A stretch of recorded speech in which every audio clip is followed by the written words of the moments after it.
In this video, I will write a proof of the local extreme value theorem.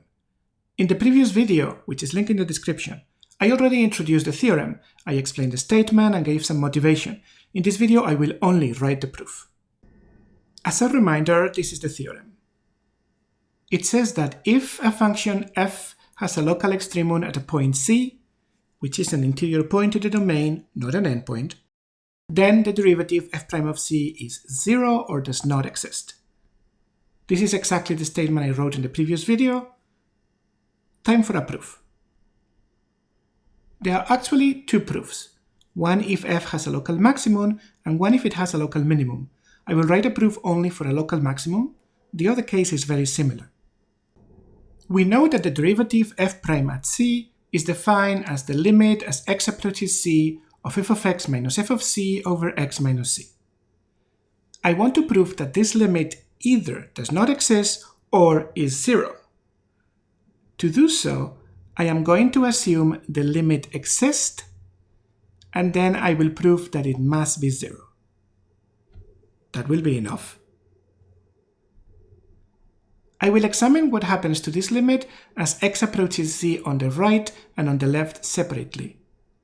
First, the denominator. When x approaches c on the right, x minus c is positive. When x approaches c on the left, x minus c is negative. Then, the numerator. The numerator has the same sign in both cases. f of x minus f of c must be negative or 0 as x approaches c on both sides. This is by definition of local maximum. F of c must be greater than or equal to f of x when x is close to c.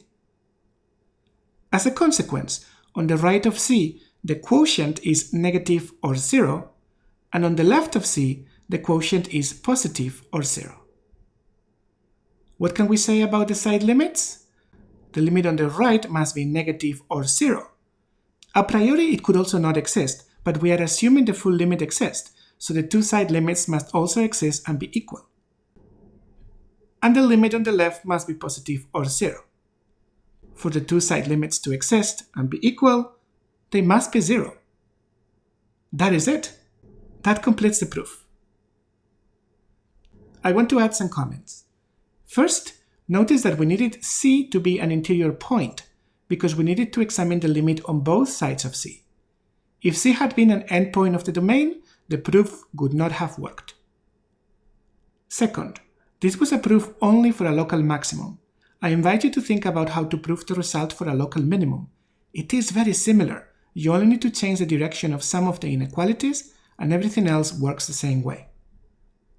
Finally, I remind you that I have proven this theorem as a first step in our long journey towards the mean value theorem. But this theorem is useful on its own. In the next video, as an application, I will explain with an example how to use this result to find both local and global maxima and minima of certain functions.